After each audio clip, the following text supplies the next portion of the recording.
Okay, just a quick note actually. I'm going to use the same intro I recorded from the previous one because everything is the same.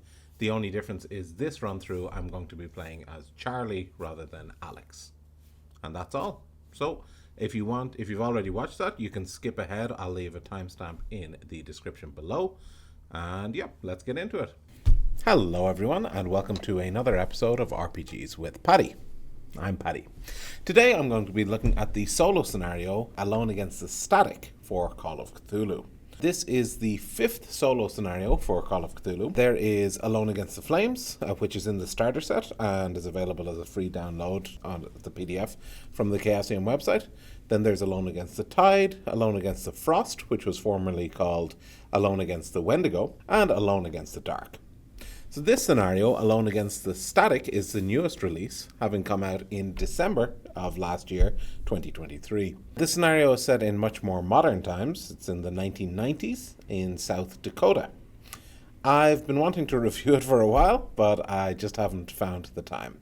So now, knowing almost nothing about this, I'm going to record my first playthrough of it, and after that I'll make a separate video with my thoughts on the gamebook itself. To be honest, I'll probably play through it twice right now because there are two pre-generated characters they give you, and I believe playing through it as both of them gives quite different perspectives. Maybe. This scenario is written by B.W. Holland, and I'm using the version 3 download of the PDF. I'm not fully aware of what the changes were in the different versions, but probably just typos and link mistakes. So this video is going to be a full playthrough, so of course there will be spoilers. Naturally, it's a game book, so you'll likely choose different options from me, and maybe you'll succeed where I fail, so it will probably be different outcomes if you play it versus what I'm going to do now.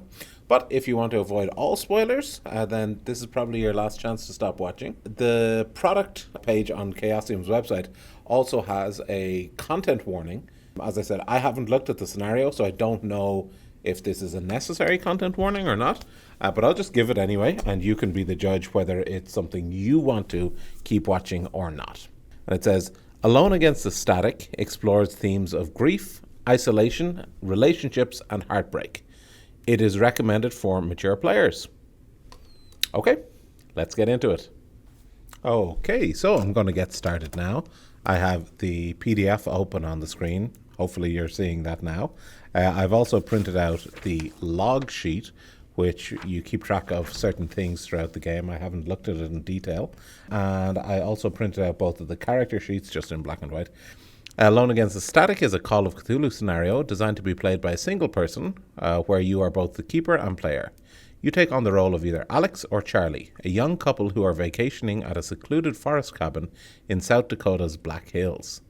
The collapse of their relationship and a creeping horror growing in the woods around them are the central focus of the adventure. Chaosium recommends this book for mature players. The adventure is set during the 1990s. Unfortunately for you, it takes place far out of signal range. Don't rely on modern conveniences to protect you from danger. Deadly forces to whom a few decades mean nothing are lurking in the shadowy woods around you. You can attempt this adventure as many times as you like. Each playthrough allows you to select different choices or even a different character. With every new path you take, you'll discover more secrets hidden away among the pines. Make good use of the tools at your disposal if you hope to survive this very unfortunate vacation. Preparing to start. Make sure you have a copy of the Call of Cthulhu Keeper Rulebook or the Call of Cthulhu Starter Set at hand. If you haven't noticed during that cut, I did open it up here. This is the 40th anniversary edition. Copy or print out both of Alex and Charlie's investigator sheets and select which of them you'd like to play and put the other sheet to the side. So I've chosen Alex to start with anyway. Read the Getting Started section. Once that's done, you are ready to take on the challenges of Alone Against the Static. Don't worry, that strange sound was probably just the wind. And here's the same content warning. Alone Against the Static is a horror scenario and explores themes of grief, isolation, relationships, and heartbreak, and is recommended for mature players. So getting started. You'll need a pencil, scratch paper, dice, and the Call of Cthulhu Keeper Rulebook or the Call of Cthulhu Starter Set. Don't read this book from beginning to end. Each entry is numbered, and at its end, you'll find instructions for where to go and what to read next. Usually, you will be asked to choose an action from between 2 or more options, and then turn to a corresponding entry based on your decision. Sometimes you'll see additional instructions, like attempting a skill roll. When this happens, follow the instructions as written. Before you can begin, you must select either Alex or Charlie. You can find their investigator sheets on page 102 and 104. Your story will be different depending on which character you choose. While both Alex and Charlie may encounter the same obstacles, they each have a range of different skills and characteristics, making every playthrough unique. The choices you make as you play are not always concerned with what your character is doing, but maybe to decide how your character is feeling, which can have a bearing on how things progress. The log sheet, Alone Against the Static, uses a log sheet to help you record the choices you've made during your playthrough. As you progress through the adventure, some entries instruct you to check or tick a specific box on the log sheet. Some entries provide you with extra options depending on which boxes on the log sheet you've already checked or ticked. Some entries may even block you from certain choices and force you to turn a particular entry, all based on what prerequisites you've fulfilled. You should always start any playthrough with a blank log sheet. If you restart your adventure, make sure to erase all the checked boxes. Making a roll. At various points throughout this adventure, you may be asked to make a skill or characteristic roll. These rolls are made as per normal for Call of Cthulhu using either Charlie or Alex's investigator sheet. Some Call of Cthulhu mechanics have been simplified to streamline gameplay. In combat, for example, only the result of your combat rolls factor into deciding an outcome. Other mechanics like chases, bouts of madness, and more have been similarly simplified. Any of these modifications to standard mechanics, as well as any additional factors like bonus or penalty dice, are clearly stated alongside the regular instructions in each entry. Pushing rolls and spending luck. If you fail a roll, you may be able to either spend luck or push the roll to succeed. The entry text advises you if a push roll is possible. If a roll is eligible to be pushed, then when you're asked to make it, you will also be invited to reattempt a failure at the risk of additional penalties. If a roll is eligible to be pushed, then when you're asked to make it, you will also be invited to reattempt a failure. Okay. So if you fail the roll, then you will be offered the option in that same entry. Do you want to push it? If you do, if you fail it again, this will happen. If you don't want to push a roll, you can also use luck as per the optional luck rules in the Call of Cthulhu Keeper rulebook. This rule allows you to spend your luck points to alter the result of skill or characteristic rolls. You may alter a roll on a 1-for-1 basis. For example, to adjust a roll of 49 to make the result equal to your skill of 45, you would spend 4 points of luck and deduct that amount from your current luck total. You cannot spend luck points to alter damage, luck, or sanity rolls, or rolls to determine the amount of sanity points lost. Additionally, you cannot spend luck on a push roll. You may use luck spending in this manner whenever you desire during the adventure, but beware that your luck can run out. Dying and going insane. Over the course of the scenario, some choices can result in loss of either hit points or sanity. Track these values carefully and remember the following. If you ever reach 0 hit points, you fall unconscious, become defenseless, and will die. Mark down the entry number you're in and then go to 324. All of these rules here are also on the log sheet, which is quite convenient. So you don't have to remember 324. It's written right in front of you here. If you ever lose half or more of your health in a single instance of damage, you receive a major wound. Mark down the entry number you're in, then go to 325. If you're ever reduced to 0 sanity, you go permanently insane. Mark down the passage you're in, then go to 334. If you ever lose more than 1/5 of your total sanity in a single day, you go indefinitely insane. Mark down the entry you're in, then go to 325. Charlie's sanity begins at 60, which means 1/5 of their total sanity is 12. Alex's sanity begins at 50, which means 1/5 of their total sanity is 10. These values may change throughout the adventure due to lesser sanity losses. Okay. If you ever lose more than 5 sanity points in a single instance, you trigger a bout of madness. Mark down the entry you're in, then go to 329. It is possible to trigger several of the above conditions simultaneously. If this occurs, resolve the conflicts in the following order. Prioritize resolving damage before sanity. Prioritize reaching 0 hit points over resolving a major wound, i.e. go to 324, not 325. And prioritize reaching 0 sanity first, which basically cancels out indefinite insanity and or a bout of madness. A note about the entries. The entries are numbered consecutively from 1 to 371. Keep a record of the entry numbers you go to, as you may have to backtrack at certain times. Knowing which entries you have followed is important. And I would say absolutely just keep a separate piece of paper where you're just tracking every number that you go to. Even with the PDF with linked numbers, sometimes it can make a mistake. Or sometimes it'll go to a page and there's like, it could have been one of these two entries and you're not sure. Just keep an eye on what you're on. You can always go back and check. All entries present information in the same way. The entry number is written in large bold numerals. Details describe the scene or briefly comment on a situation. After that, the entry might instruct you to go to a certain entry, ask you to choose an action, or to roll a die, which have different outcomes. The parenthesized number or numbers at the end of each entry are trace numbers showing the entries from which you may have come from to have arrived at the present entry, allowing you to backtrack if necessary. Occasionally, you may encounter the phrase "the end." This signifies that your investigator is doomed and the adventure is over. Sometimes it means you have won, of course, but not very often. If you failed in this attempt, reset your log sheet and try again. Okay, we're ready to get started. Okay, let's get started with the second run through, which will focus on Charlie. Somewhere in the forgotten wilds, where pine needles carpet the forest floor, something stirs. Wind whips around the black hills to places where bears, rabbits, and birds never visit.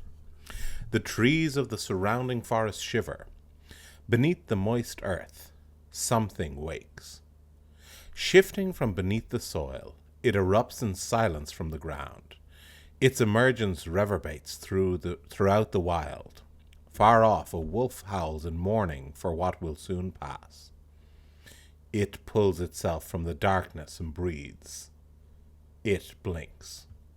Take your chosen investigator sheet, roll 3d6 and multiply the result by 5 to determine their luck score and write the result down. To begin your adventure as Charlie, go to 2. So, what I always do is I put up the dice first and they'll come up with random, but I don't use those. I roll after that. So probably good I didn't get that. No, actually I got worse. So I only have 35 luck to start, which is awful in case you haven't played Call of Cthulhu before. That's very low. Okay, but that's what I do. And as I said in the other video, but maybe you haven't watched that, when you're doing this, do keep track of all of the numbers you visit. So I'm going to start off on number 2. Sometimes when you click on it, it might bring you to the wrong place, or it might bring you to a page with many entries and you can't remember which one. So it's always good to know where you were. So, just like that. 2. Buzz. Alex mutters absent-mindedly, opening and closing the car's electric window for the 10th time in 2 minutes. You grit your teeth. You've only just got back on the road after your truck stopped brake, and Alex has already fiddled with every button within reach. You're left to steer the car and navigate using a ridiculously oversized map. Alex gets bored of the window, sighs, then turns to you. "Can you just let me hold the map?" "No, I can do it just fine," you reply. The two of you already missed one turn off this trip because Alex lost track of your route. It's better for you to just take care of everything. It is late afternoon on a rural back road deep within the Black Hills. The sun is high, but the air is cold. Tall pine trees and rolling valleys stretch as far as you can see in every direction. Crisp autumn air drifts in through Alex's open window. Then you hear an electronic buzz for a moment. Suddenly it appears again. On and off, on and off. You bite your tongue and keep silent. Alex turns on the radio. You hear a harsh screech of static as they start scanning through the different frequencies. This is all pointless. You're way out of signal range. The only song you can pick up is a heavily distorted Neil Diamond single. To ask Alex to stop, go to 83. To just ignore the sound, go to 96. You know what? In my last one, I was trying to make it work. I think both of them are really trying to make it work at this stage. So I'm going to try ignoring that. So I'm going to go to 96. You ignore the droning radio and do your best to focus on driving. Alex shifts about in their seat. They fidget, read out passing signs, and make minor small talk. You remember to answer every question with more than a single word. Dr. O'Brien told you both that communication was the most important part of a relationship. You were skeptical, but Alex seems happier after just a few minutes of conversation. The two of you joke about watching for a wandering deer that might suddenly stagger out in front of your car. At one point, Alex presses their hand against your knee and squeezes affectionately. You can't help but smile. Not far now, you say. Good, I can't wait to stretch my legs. You continue deeper into the forest. The little road you're on winds erratically, dipping up and down as it weaves between the hills. The sky gets lost in the branches of pine trees. As the evening shadows lengthen, you feel cold seeping in from outside. Go to 103. The sun gradually sets. Your car's headlights cut into the darkness, revealing the road ahead, just a few feet at a time. Finally, they drift over the front of a cabin, reflecting off two windows on either side of a front door, glaring back at you like watchful eyes. You pull up and park. Finally, Alex sighs, stepping out onto the gravel driveway. You haul yourself out of the seat, stretch your back, and walk around to the trunk to get your bags. It's cold here. The cold night air seizes around you like a vice. You aren't expecting it to be this chilly. Are you hungry? Alex asks while you try to keep from shivering. Make a con roll. If you fail, check or touched by cold. So let's get these. I'm going to roll. Again, I put them up and then I roll. My con is 70. And I rolled a 52, so that's a success. So I don't have to check touched by cold. To say you're hungry, go to 105. To say you aren't, yeah, I am hungry. You know what? I was hungry last time. This time, no, I'm not that hungry. I'm good. Not especially. I'm starved, Alex says and brushes past you. You roll your eyes. Looks like you're having dinner then. You drag the bags to the cabin and unlock the door. You stick one hand inside, feel for the light switch, then flick it on. Alex peeks their head inside and nods approvingly. Wow, super cozy. Go to 327. The cabin isn't very big. Your brother Mark, who owns the place, really exaggerated how luxurious it was. There's only one main room with a double bed, a chest of drawers, and a corner set up to serve as a kitchen. There's no microwave. Both the oven and stove use gas. You see two doors, one leading to the rear of the cabin, while another leads to a tiny bathroom. You just know it's going to be freezing in there. On the wall opposite the bed is a TV and VCR unit sitting on top of a cupboard. The whole cabin is lit by muted yellow bulbs. It's not dark, but it's not quite light either. The sight of the bathroom reminds you that you've just spent several hours driving. You excuse yourself and dart inside. While you're washing your hands, you catch sight of yourself in the mirror. There are bags under your eyes. You stop and sigh. A weekend getaway? Is this really going to solve all your and Alex's problems? To feel confident about the weekend, go to 124. To doubt this vacation will fix your relationship, go to 126.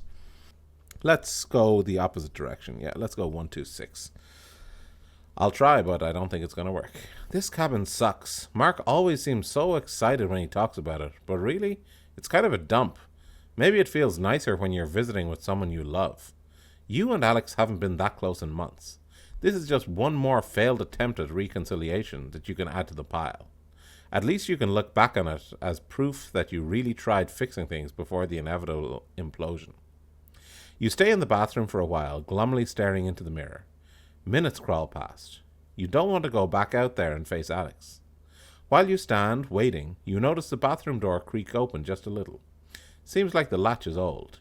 You lean forward and quickly pull the door shut. When you lock it, it stays in place. Eventually, you admit you can't hide away in the bathroom any longer, so force yourself to walk back out of the bathroom, with a fake smile plastered across your face. Whew, sorry, I've been holding on to that one since we left Pierre. Alex doesn't look up. They just roll their eyes. They're standing in the kitchen now, chopping up vegetables. You cross over to the bed and lie down on it. All your muscles ache from the long drive. They don't feel better when you stretch. Alex says nothing. You want to talk to them but can't think of anything to say. What was it that Dr. O'Brien said the two of you should do if you were feeling distant? You can't remember. Soon, Alex serves up dinner. The two of you huddle at the small kitchen table and eat. Alex remains silent. It's difficult to tell what they're thinking. Check or tick occupied on the log sheet. Make a psychology roll to gauge how Alex is feeling. So my psychology is 60. Oh, not bad.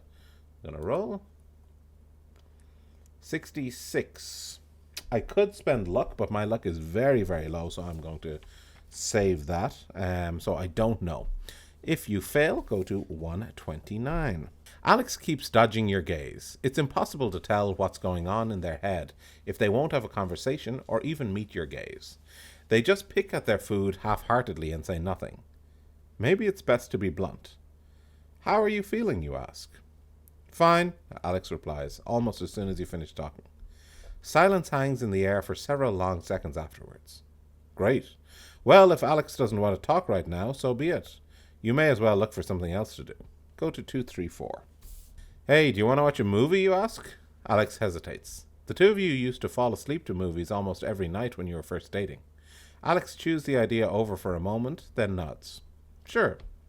You take the dishes over to the sink and wash them up while Alex brushes their hair. When you're done, you head over to the TV unit. It's a relatively cheap model from the late 80s sitting on top of a dusty VCR player. You switch both on, then open a cabinet beneath, looking for videos. Mark sure likes scary movies, you say, looking over the titles. 15 different tapes, and you're sure that covers pretty much every major slasher film of the last decade. God, none of these looks good.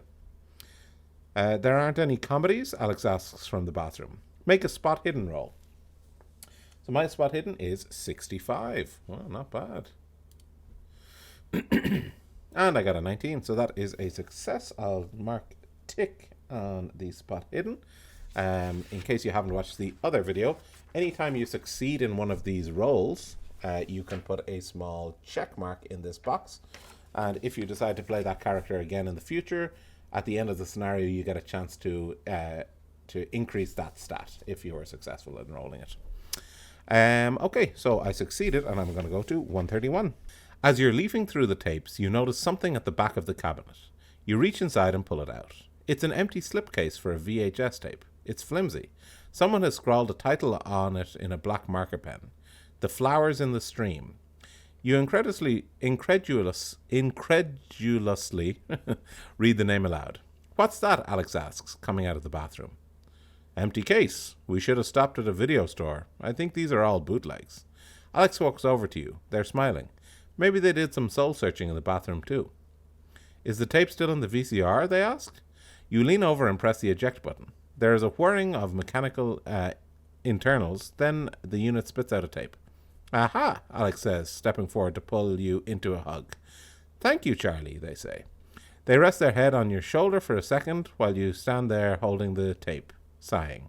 I love you. Check or tick the Flowers in the Stream. To respond lovingly, go to 135. You know what? She said I love you. I'll respond kindly. I'm making an effort. You smile at Alex before replying. I love you too. The two of you stay quiet for a moment afterwards and enjoy the silence. Then you bustle over to the VCR and get everything ready. Before long, the two of you are set up in bed, looking towards the TV with the tape paused and ready to go.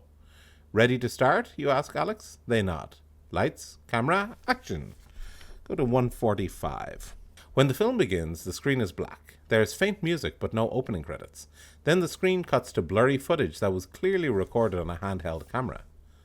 Wow, is this one of Mark's home movies, you ask? Alex laughs, then reaches for the remote. Oh, I'm sorry. Wait a second, that looks familiar, you say, pointing at the TV. Alex hesitates. On screen, you see a wall of tall forest trees. Leaves and pine needles crunch under the feet of whoever's filming. The camera pans across the landscape, creating a blur of greens and browns. Suddenly, you spot Mark's cabin, standing alone in its little clearing. A dull red sedan is parked out front. That's Julie's car, Alex said. This must have been after their wedding. The camera is shaky.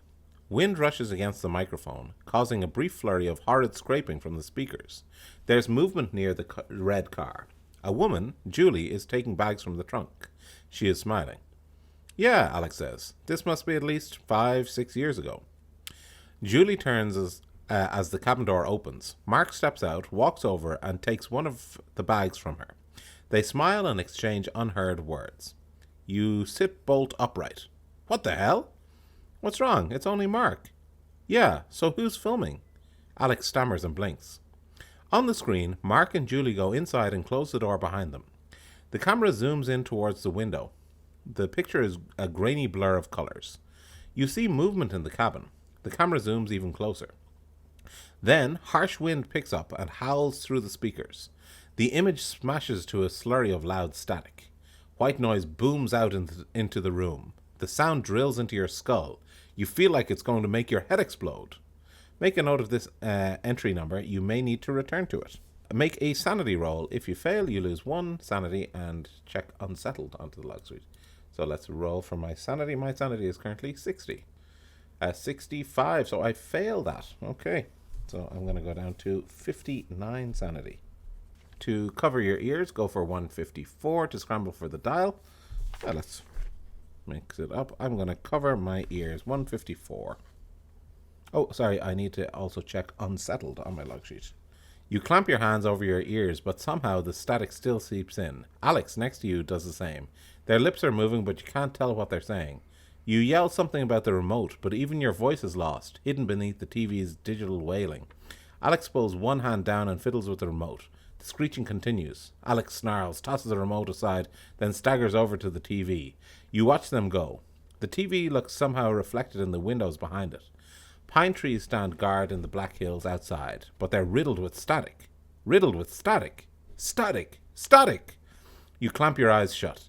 Alex turns the dial on the TV and kills the noise. The screen goes blank. A blaring ring lingers in your ears. What in the hell was that, you ask? Alex catches their breath for a moment, then shrugs. I have no idea.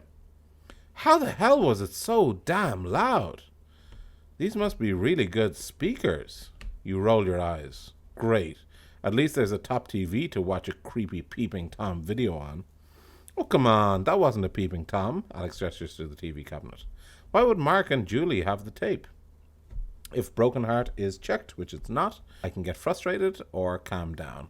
And again, just trying to, mix it up. I'm going to get frustrated with Alex and go to 160. You sigh. Whatever. You always know best, right? Alex frowns. What's that supposed to mean? You remember the car ride up, how Alex left you to do all the work while they daydreamed and stared out the window. Never mind, you say, then roll over in bed. Can you get the light? You don't want to watch a movie anymore? No, you say, turning your back to Alex. I just want to sleep. Alex sighs. Fine. You feel the bed shift as they stand. I just think that the TV set blares to life again. It bellows static through the cabin. Thunderous scraping and coughing bounces off the walls. You thrash and cover your ears. Alex swears, but you can hardly hear it. The noise builds to a frenetic peak. It's almost unbearable. Then, just as quick as it began, the noise stops. The TV falls silent. All the lights in the cabin go dead. Check tick blame game on the log sheet. I go to 193. Alex, you ask the darkness. Yeah? What was that? I think the power's out. You hear scrambling in the darkness as Alex shuffles along the floor, one hand touching the wall. They flick the light several times. I thought this place was on solar power. That's what they said. Maybe something is broken. Do you think there's a backup? No idea. I guess we'll need to go into town tomorrow and call Mark to ask him. Great. You press your fists against your brow. That's just great. Your heart is still racing after that last burst of noise. You take your hands away from your face, but it doesn't get any lighter. It's pitch black in the cabin. You feel anxiety starting to build in your chest. If either Broken Heart or Blame Game is checked, which it is, you cannot lean on Alex for support. You must go to 207. So I have Blame Game checked, 207. You thump your pillow, settle into it, and try to get comfortable so you can sleep. Alex heads back over to the bed, hesitates, then crawls in. Babe? Alex says. What? Are you going to sleep? What else am I supposed to do? The power is out and we're in the middle of the woods. Okay, sorry. The bed frame creaks as Alex rolls over and faces away from you. We should be able to fix the TV tomorrow. I don't care. Let's just get some sleep. Okay. Alex's voice trails off. Neither of you say anything else. Alex doesn't stay awake long. You hear their breathing slow quickly and fade into the gentle rumble of sleep. For you, sleep comes much later. The creaking of pines, the howl of cold wind, and other strange, indescribable sounds echo through the black hills around you. The anxiety in your chest burns as you lie silently in the dark. It's a relief when you finally fall asleep. Check or tick nyctophobe into the log sheet. Go to 34. When you wake in the morning, you are alone. So this is another thing that I encountered last one as well. I think that this will restart my sanity loss for a day because we're into a new day. When you wake up in the morning, you are alone. You stir in the bed and sit up. Babe? There's no answer. The only sound is the wind outside, carrying with it a gentle morning bird song. You get up and cross to the kitchen. There's a note taped to the chunky refrigerator, which is written in familiar handwriting. Sorry again. Just wanted this weekend to be special. Gone to town to get help fixing power. Back ASAP. Love you. You set the note down. Looks like you have a few hours to yourself. To eat some breakfast, go to 35. To go for a brisk walk, go to 37. Let's have some breakfast. You scrounge up some bacon and eggs. The spit and splutter of cooking fat fills the kitchen. The leaden quiet out here is unsettling. More than once, you make to turn the radio on before remembering that it won't work with the power out. You poke at the eggs idly with a spatula and slowly run your eyes across the room. They land on the dormant television set. Your heartbeat quickens. You frown. It's embarrassing how much that stupid videotape affected you. You roll your eyes and turn off the gas. You eat your hearty breakfast in silence. Once you're done and you have washed the dishes, you realize you've got nothing else to do, so decide to go for a walk. To leave right away, go to 36. To wait a few minutes in case your partner returns, go to 41. Let's go 41. You loiter in the front of the cabin for a few minutes, pacing. You check your watch. There's no sign of your partner, just the sun getting higher in the sky and the world outside warming in its rays. You sit for a moment on a little plastic chair by a pile of chopped firewood. Make a spot hidden roll. If you succeed... So, spot hidden again. My spot hidden is 65, so let's roll. 29, so that's a success. So from 41, I'm going to go to 42. An unusual shape catches your eye, and you do a double take. A large axe has fallen between the wood pile and the wall of the cabin. You stand up, bend down, and pry it carefully from its resting place. It's covered in cobwebs. You set the axe against the wall by the door and dust off your hands. You take another glance down the driveway, but the road is still empty. No sense waiting any longer. You decide to begin your walk alone. You exit the house, take a deep breath of forest air, then head down a nearby walking trail. It has been worn smooth by the hiking shoes of innumerable vacationing families.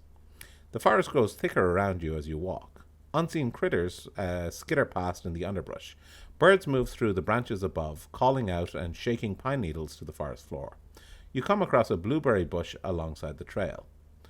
Check or tick lumberjack. To stop and collect berries, go to 38. Okay, let's go 38.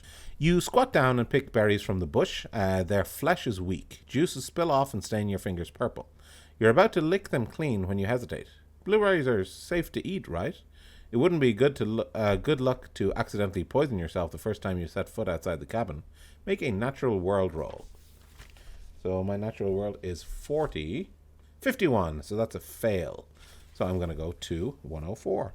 What harm could a few berries do? Plus, you're at least 90% sure that you know what kind they are. You lick clean the residue on your fingers and pop a handful more into your mouth. Before you leave, you pick a final bunch to fill your pockets. You stand up, chewing, and continue down the trail. You feel a gentle flutter in your chest as you go. You wonder about the day before, about the long drive and your relationship. Then you think about the howling television static. You fold your arms and continue walking. It's hard to keep that image out of your head. You keep your eyes on the trail and force yourself to focus on the now.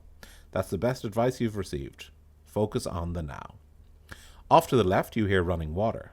Check or tick survivalist on the log sheet. To investigate the sound, go to 44. To stick to the trail, go to 49. Let's just stick to the trail. It's time to keep walking. You refocus your mind and head determinedly down the trail, farther down the black hills and deeper into the forest. It's a pleasant hike. Sunlight filters through pine branches and casts up dancing shadows all about you in the cool morning air. After a half hour or so, you feel nature calling and step behind a tree to pee. You are fumbling with your clothes when you spot something. Ahead of the trail and nestled in a narrow valley is a dilapidated wooden shed. To investigate the shed, go to 56. Let's check it out. You step through the small clearing when the shed leans lopsided against a rocky, moss-ridden mountain wall. It's not large, maybe half the size of Mark and Julie's cabin. It's made entirely of wood. A rotting piece of pine serves as a makeshift door that's only just still hanging from the frame. The place looks like nobody has been here in years. You step closer to the shed and put your hand against the door. It swings in slowly and easily. The shed is dark inside. You see the faint, shadowy blotches of furniture hidden in the gloom. If nyctophobe is checked, the darkness makes you nervous. Go to 80. And I do have that, don't I? Yes, I do. So let's go to 80. It's dark in there. Really dark. If your partner was here, you know they'd be making fun of you for being a little scared of the dark. What of it, though? What's wrong with that? So you're sometimes scared of the dark. Well, this little shed is dark, so you don't want to go inside. Is that so bad? Make a sanity roll. So again, my sanity is 59 at the moment. At 39, so I succeed. Go to 82. You steel yourself and gaze resolutely at the foreboding shed. So what? It's dark inside, but outside it's bright as hell. And it's so small you'd never be more than 2 steps from the door anyway. To enter the shed, go to 57. Yeah, let's go. The only light in the shed comes from the open door and a few cracks in the uneven weatherboard walls. There's no windows. It's like this place was designed to be gloomy. You see a small workbench, a wall-mounted cupboard, and a stack of cardboard boxes.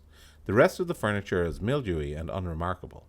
The floorboards creak beneath you as you walk across the room. Depending on your choices, you may return to this entry several times. Select an option you have not already chosen. So I'm just going to put a square around that one. To search the cupboard, go to 58. Sure. The cupboard hangs precariously from a dilapidated wall. It has a stressful forward tilt, gripped by gravity. You see a few rusted nails securing it in place. You carefully open the doors. Within are 2 little shelves, both lined with videotapes. They're home tapes, like the ones Mark had, with white stickers on the front, marked by black Sharpies. The tapes are all caked with moss and spiderwebs. Make a spot hidden.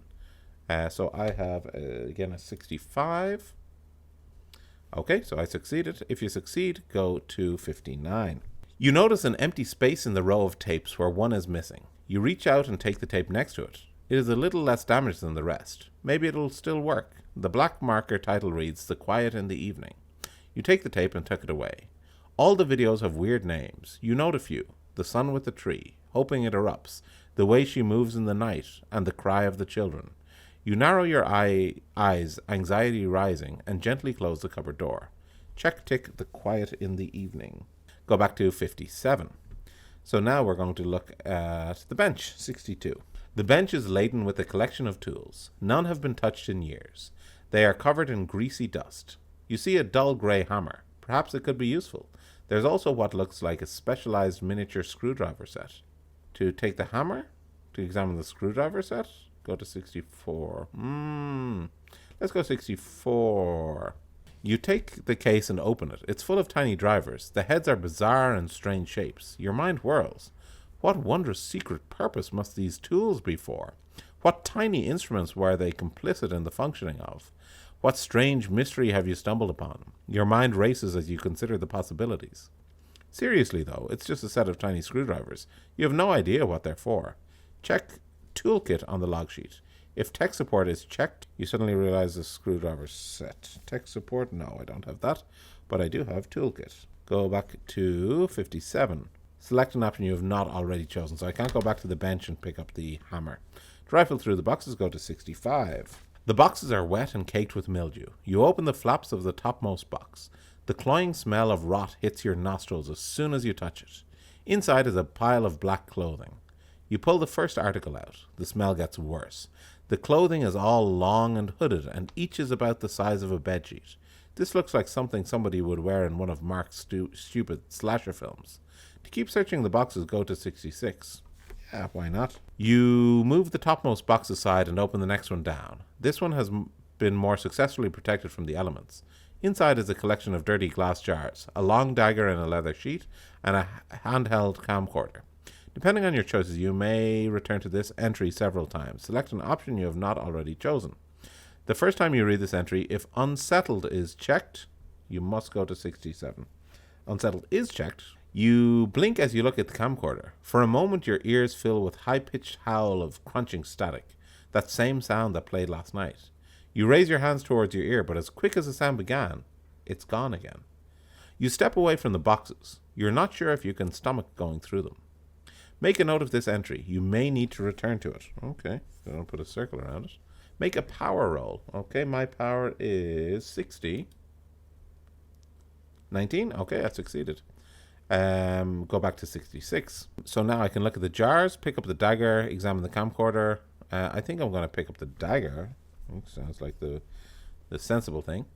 The dagger is bigger than it first looked. The blade is about the length of your forearm. You remove the leather sheath and look at the glistening steel. You see your reflection shadowed in the gloomy half-light staring back at you. The weight of the dagger feels good in your hand. You feel an urge to take it along with you. To take the dagger, check or tick razor sharp on the log sheet and make an occult roll. And my occult score is nothing, so I have 5. 49. Okay, so I failed that. Go to 362. You see your distorted reflection in the dagger's blade. It makes you think about funhouse mirrors, like the ones at a tourist beach town you visited as a kid. You never liked it there. Go to 66. So I think I'm going to go to the camcorder now at 70. The chunky handheld recording device makes you shiver. Was this what filmed the video you watched last night? The device is maybe 4 or 5 years old, but it's decayed significantly. It must have been left here to rot while it was brand new. To press the buttons and see if the camcorder works, go to 71. Yep. You press all the buttons on the camcorder, but nothing happens. The battery is almost certainly dead.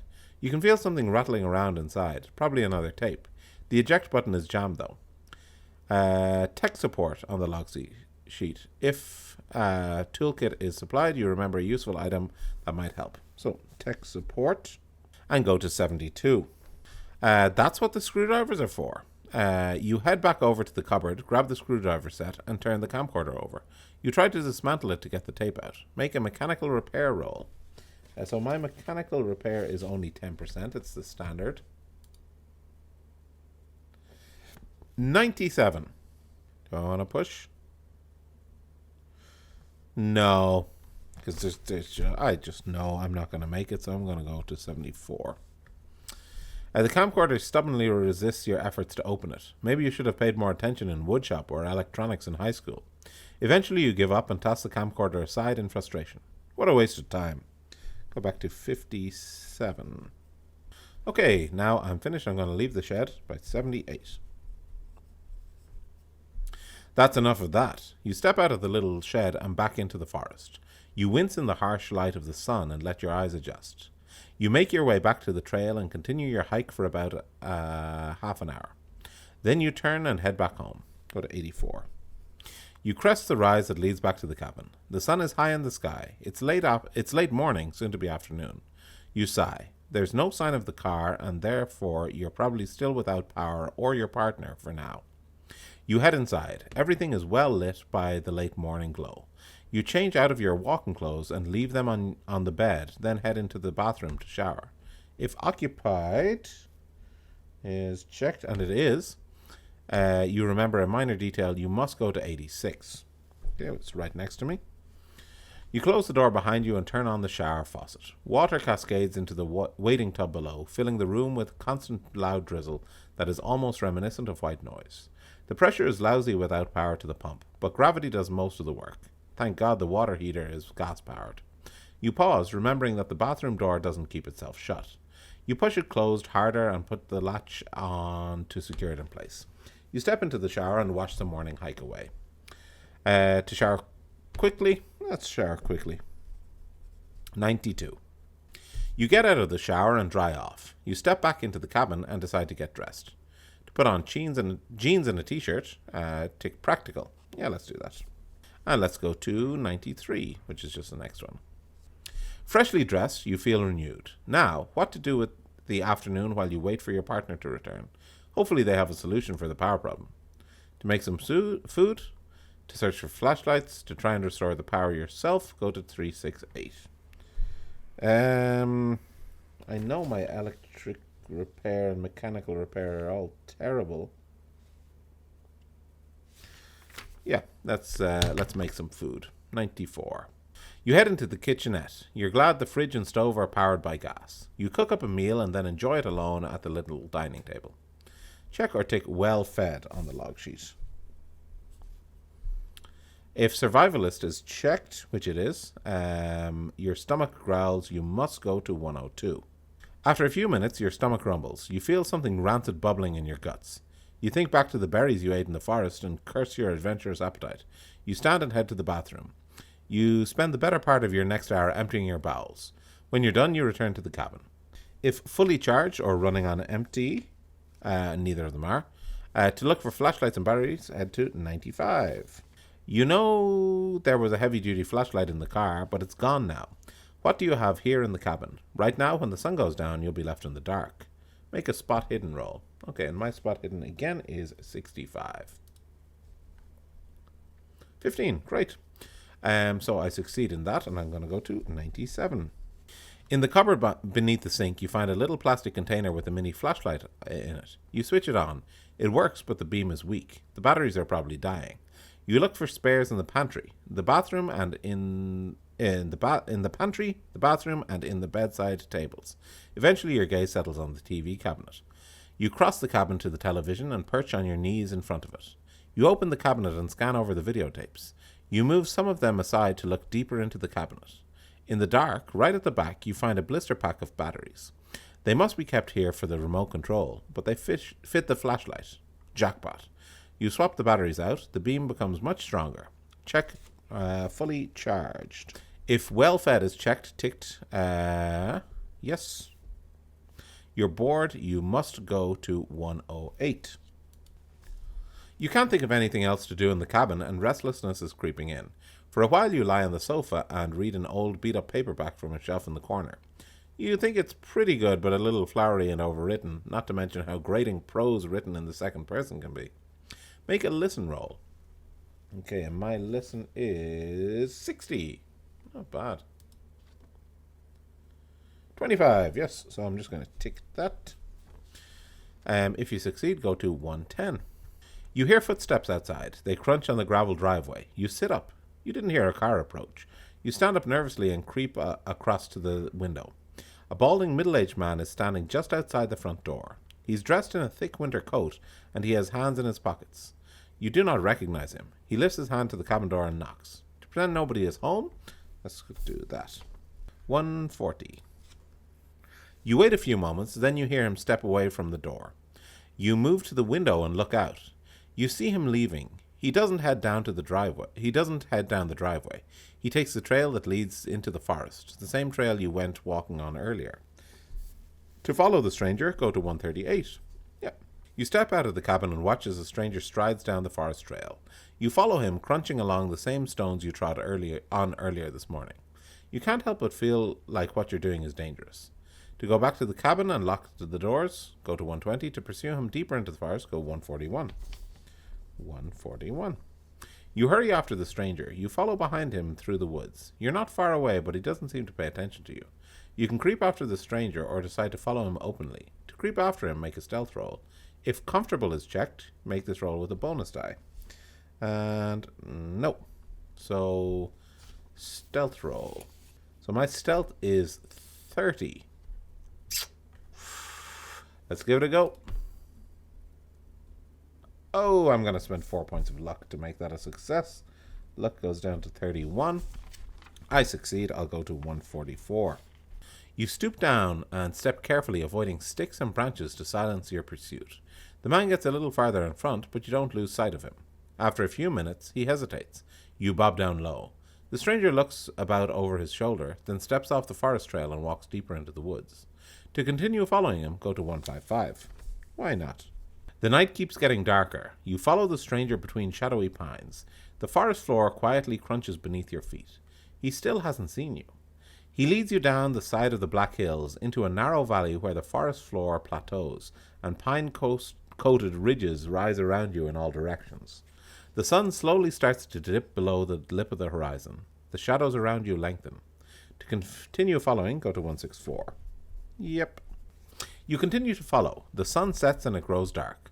Finally, the stranger walks into a small clearing. In the center, there's a mound of freshly turned earth. You watch from the tree line. He stands in the middle of the clearing, hidden by long shadows. His hands hang by his sides. "You shouldn't have come here," he says. You seize up. The man turns slowly and looks at you. "You're not supposed to be here." To ask him what he means, go to 172. To tell him you're sorry and you'll leave, go to 165. Let's ask him what he means. "What are you talking about?" you ask. You spin your head from side to side, taking in the scene before you. "What is this place?" The stranger stares back at you wordlessly. Well, you look past him at the mound of overturned earth. "What is that?" He stares. You stare back. Then he opens his mouth, opens it wide. The teeth at the back of his throat are black. He sticks his tongue out. It's broad and flat. He screams, and when he does, he bellows.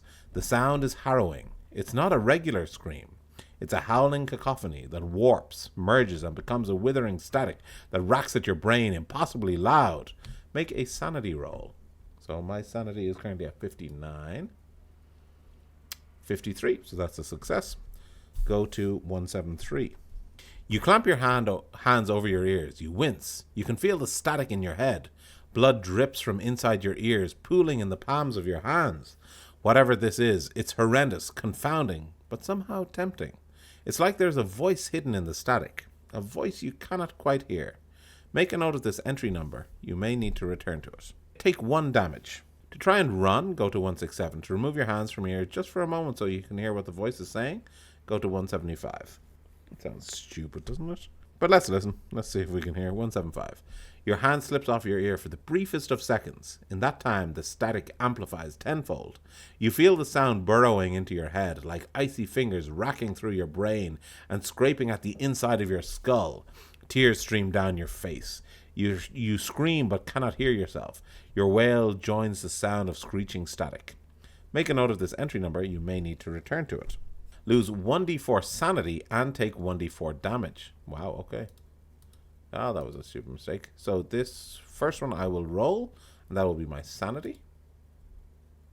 So I lose 3 sanity, and then I'm going to roll again and lose this much damage, 2 hit points. So I'm down to 10. Okay, and now I'm going to try and run away, which I probably should have done the previous one, 167. No, you stumble away, clutching at your head, and make for the tree line. A terrible sharp pain blossoms in the base of your skull. It makes your vision blur. You reach the trees and stagger blindly into the woods. Make a navigate roll. Okay, so let's get my things. My navigate is 20. Not very good. 53. Even if I wanted to, I couldn't cover that with my luck. So I fail. I go to 169. Hands still clamped around your head. You run as fast as you can for safety. You can feel blood leaking from your ears, pooling in your hands as you go. You reach the tree line and stumble into the dark. After just a few steps, you're lost. You sprint until you're exhausted, then collapse against a fallen log. The sound of rising static from behind you drives you to your feet again, and you keep running. For hours you follow the same pattern. Run, stop, run, stop. Panic and the freezing cold saps your strength. You struggle to keep going. It's only by blind luck that, after what feels like hours, you stumble onto a familiar walking trail and make your way back to the cabin. It stands serenely in the dark. There is still no car in the driveway. Make a note of this entry. You may need to return to it. And make a con roll. If touched by cold is checked. I think it is. No, it's not. Do so with a penalty die. If practical is checked, do so with a bonus die. So I have practical. If both are checked, do without modification. Okay, so let's see. Why did I get rid of that? So I'm making a con roll. My con is 70. Don't really want to take 1d4 damage, so I'm going to spend 5 luck there to bring that down. Now my luck is all the way down to 26. So I'm going to succeed with that, so no pain, and go to 170. You make it into the cabin and slam the door shut. Once you're sure it's locked, you slide down the wall and sit head cradled in your hand. You're shaking. That was awful. utterly, unspeakably awful. Now what? What the heck are you meant to do? Seconds drag by, then minutes, then hours. You stay hidden in the cabin. You prowl through it, peeking outside every now and again. But there's no sign of your partner, and no sign of danger either. You think about making a break for it into the woods, but you know that the stranger is probably just outside watching, waiting for you to try. You feel lost. Then, suddenly, the TV turns on. Maybe the power's back. To start turning on lights, go to 184. To inspect the television, go to 185. I think I did TV last time, so let's go to 184. You reach across to the bedside lamp and flick the switch. Nothing. You get out of bed and use the flashlight to find the light switch on the wall. Nothing. You cross the cabin and step into the bathroom. You flick the switch. Nothing. Nothing. Just the TV, tuned to the VCR, displaying slightly illuminated black. To inspect the TV, go to 186. It's quiet. The VCR is purring. The TV is dim. Depending on your choices, you may return to this entry several times. Select an option you have not already chosen. If the quiet in the evening is checked, which it is, you must go to 186. Or if the couple who came to the cabin, that's not checked. You produce a tape you found in the dilapidated shed. The title, written in black marker pen on the label, reads The Quiet in the Evening. You take the tape to the television set and sit on your knees to reach the VCR. To play the tape, go to 188. To change your mind and put the tape away, go back to 186. I don't know if I had the choice to go back, so I think if I go back there, I must go to 186. So I don't think I have the option, even though it says it here. Maybe the first time you have to go back, but anyway. But I'll play it anyway. 188. You insert the tape and press play. The screen flutters for a moment, then the sounds of the forest come in. This tape looks to have been made with a handheld camcorder. The person recording it is looking at the campfire. Flames are licking around a wet log. The sizzle and crack of wood merges with the rustle of surrounding trees. After a few moments of this, you hear a voice. It's a man's voice with a strange sing-song tone that reminds you of adult presenters on kids' television. It's so nice and quiet here at night, the voice says. You're pretty sure it belongs to whoever is holding the camera.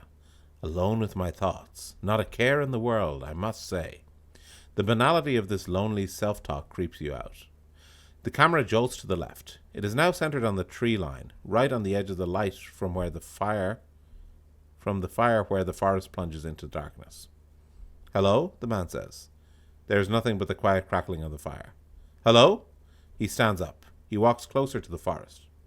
Is somebody out there? Faintly, somewhere in the dark, you hear the muted sound of shouting. What did you say? The cameraman calls. Again, the muted sound of yelling. The cameraman stands staring into the dark for a few moments longer. Then hastily he turns the camera down to face his boot-clad feet, strides back to the camp, and crawls into his tent. Panting, he quickly zips the entrance flap up. The tape ends. To rewind the tape and raise the volume to try and hear the muted voice, go to 189. To eject the tape, go back to 186. Okay, so I guess if you go back to 186, you can... I'll select an option you have not already chosen. Okay, that's my fault. The couple who came to the cabin, I don't have that. To play the tape from last night. To leave the TV alone. Let's go 223, because I've kind of already done that. 223. You turn away from the television set and cross over to the bed. You sit down and try to avoid looking at it. You can hear it humming, ever so softly.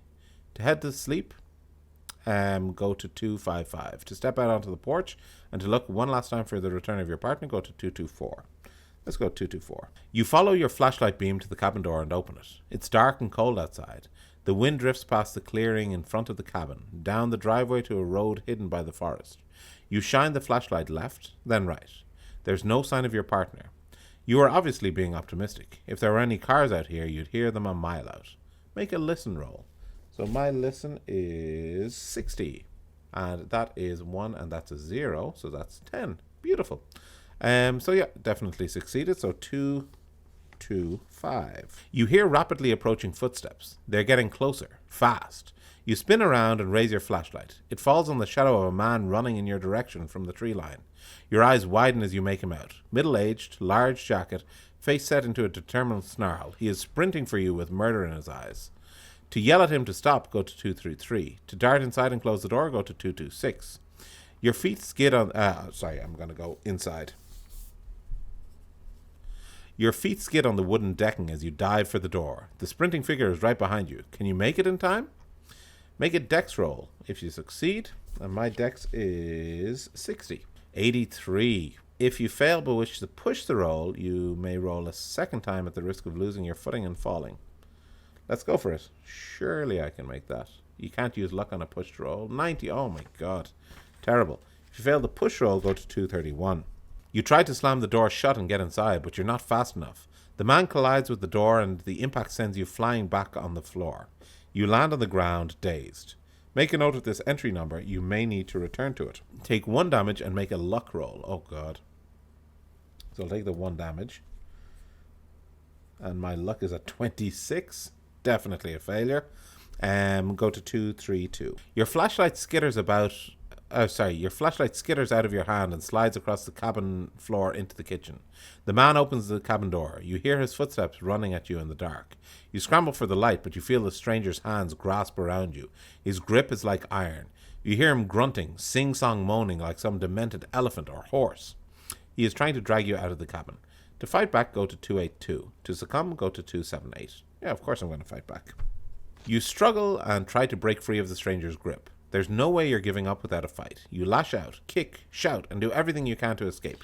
Make a fighting brawl. So I have 55 here. 38. Okay, so I succeed. 283. You thrash and heave. It takes a Herculean effort, but eventually you wedge yourself against the stranger and yank your body out of his grip. You scramble out of his reach. He snarls in frustration. "The child will have you," he bellows. "You will serve the child." You steady yourself, then look up to see the stranger approaching you again, fists flailing.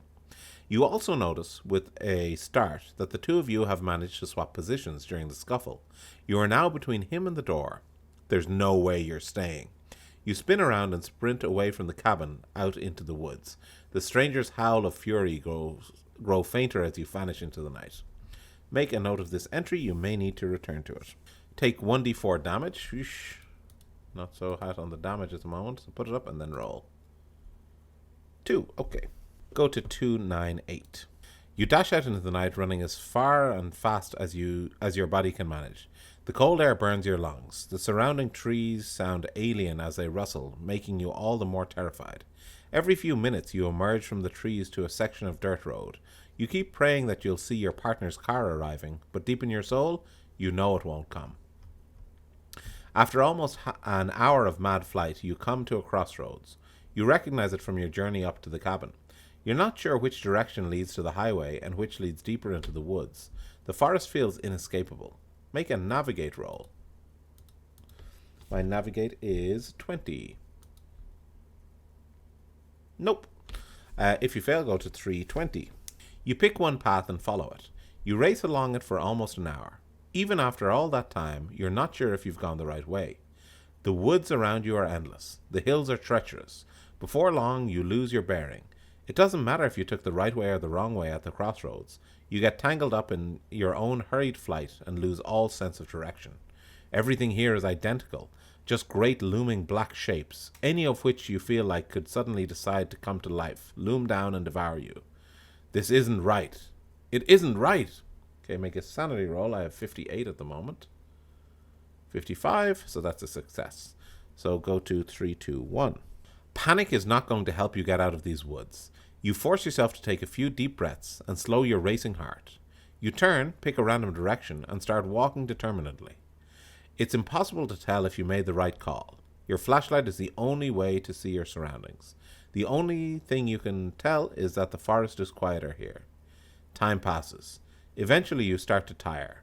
You're also getting seriously cold. You lean against a tree and catch your breath.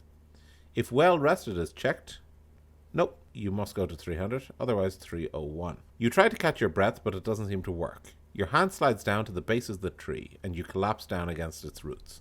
You suck air over and over. Your lungs feel icy. Despite the horrible situation you find yourself in, your eyelids feel heavy. You're not sure how long you wait, but it is some time until you feel as though you can get back to your feet. You stand slowly, teeter, but manage to forge on. Right now, you just need to put distance between yourself and the chaos you escaped from. When the sun rises, you'll be able to reassess and begin to find your way back to civilization. Make a note of this entry number. Take 1 point of damage, so I'm down to just 6 now. And go to 302. Pine needles and dirt crunch under your feet as you walk. You make progress, but with every step you feel yourself growing wearier. You need to find somewhere to rest. Maybe some high ground would be good. Or should you look for a grotto?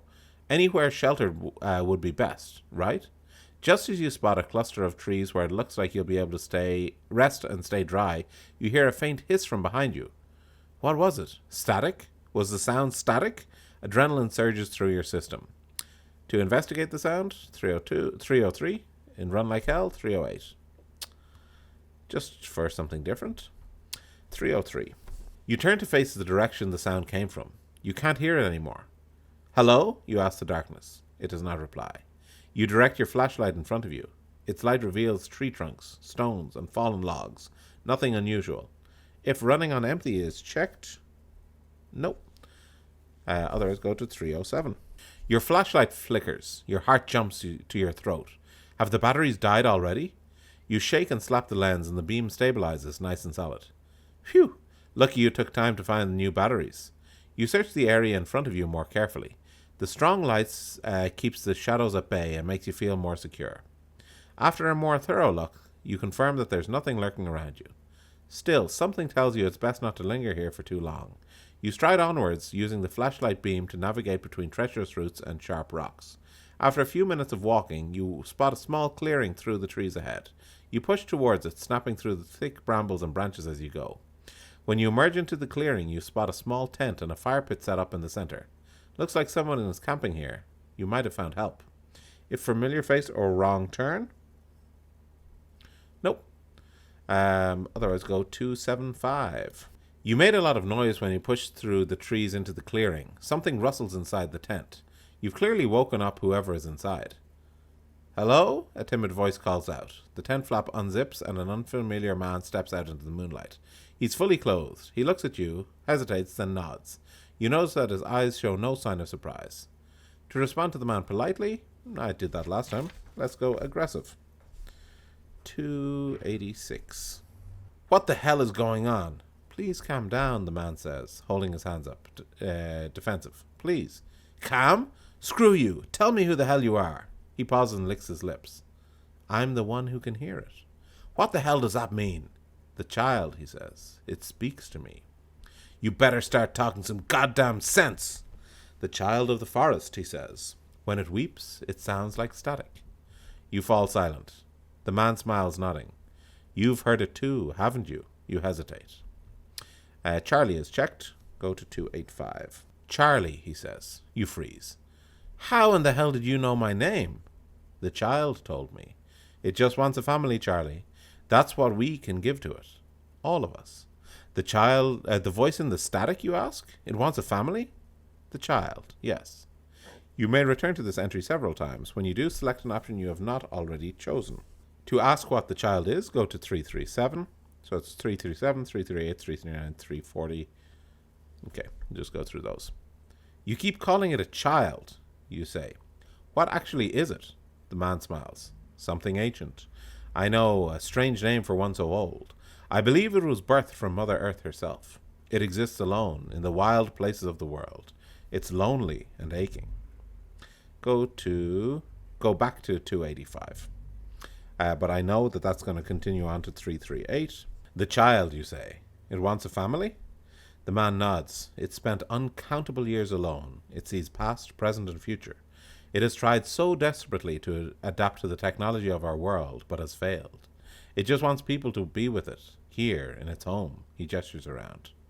I can go back to 285, but I'm just going to go straight to 339, because that's the next option. It's a burden, this knowledge, the man smiles. I came to this place years ago. I brought my camera. I wanted to document the wild, but I found something far more important to document. Something beyond comprehension. I found that the child could somehow manipulate the magnetic particles in my videotapes to show me visions of the future. He smiles wide, and so far, they have all come to pass. The child exists beneath the earth, in the soil, in the trees, and in the pine needles at our feet. The power of the earth all around us, all around it lets it smell and taste and touch anyone who encounters it, whether they have already or not. What do you mean, you ask? It sees the future? For the child there is only now, and now is everything all at once. It's why it was waiting for you, he says. In my time here, the child has shown me many things, all stored in my tapes. I've kept them and labeled them and tried to categorize them as best I could. So back to 285. And then the last one for this is 240. You are the guy I've seen around? He pauses, thinking. It may have been me, or rather a version of me. What? I've given myself to the child, he says. I'm in its family now. If it wishes, the child can take my form. Indeed, the child takes many forms, those of its victims, past and future. So now we'll go back to 285.